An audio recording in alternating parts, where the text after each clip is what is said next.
can't possibly be time for Creepy Cheapies again already, can it? It seems like we just did this a week ago. Well, still, you're here with me in the Library of Horror Hotel, so it must be time for Creepy Cheapies, where we talk about interesting and well-made and affordably priced Halloween masks.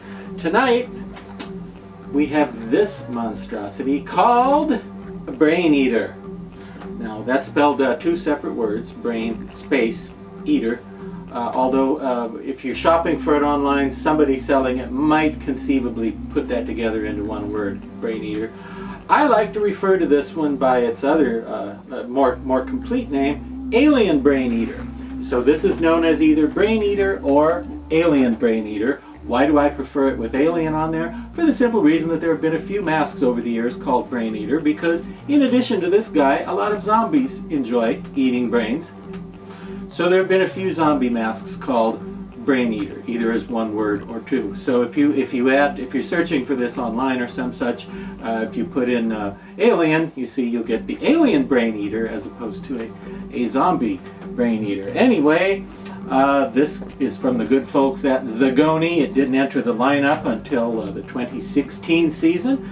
Sculpted like many a Zagoni classic by the hard-working Bill Eastrom, also known as Wystrom. And you can tell that because he always puts bye-bye on the sculptures. And in the case of this mask, it's right under the chin. It says bye-bye.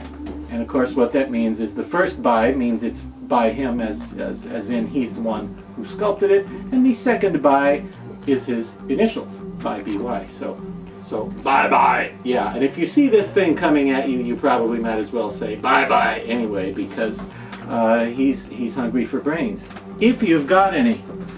Some people I know are safe from this particular monster, but we won't get into that right now.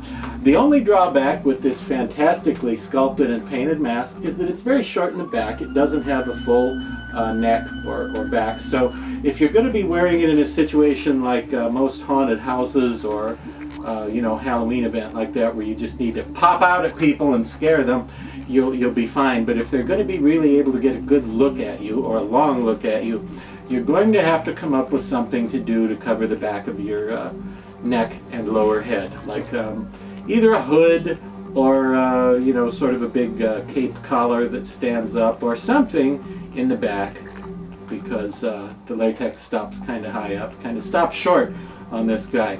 Now, when I first pulled this out a moment ago, you might have said to yourself, what is that, a licker from Resident Evil without the tongue? No, I think that would just be a swallower, wouldn't it?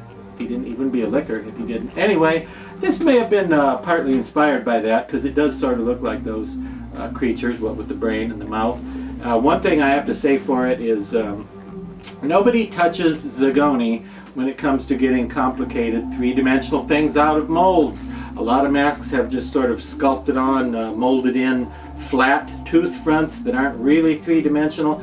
But the Zagoni people always go the extra mile with the mold making and somehow get these crazy things to come out of molds that would be really difficult because of the depth. So these teeth look realistic from any angle.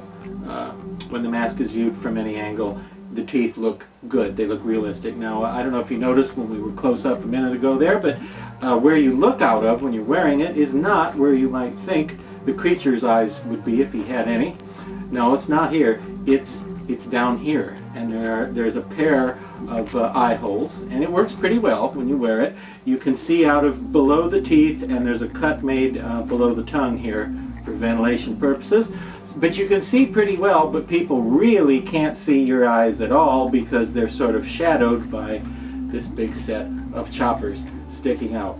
So what would you wear with this? I don't know. Depends on what sort of scene you're using it in. It could be some raggedy, torn, mummy-wrapped thing. It could be something like a character from Mad Max might wear. It could just be a shredded up, like a hooded monk robe or a ghoul robe. Whatever you think. Depends on what you want to use it for. It could be an alien or a demon or a science experiment gone awry, but like the old Alien Brain Eater a lot. And another thing I like about it, very affordable. Goes for around 35, 40 bucks.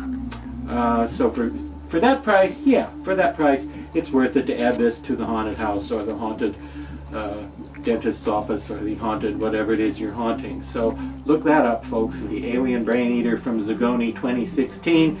And well, I hope you aren't frightened by all these horrible, ugly, scary things I keep coming up with every week. Don't be scared of the monsters. No, no. One has to keep a clear head. I keep mine right here under the desk, see?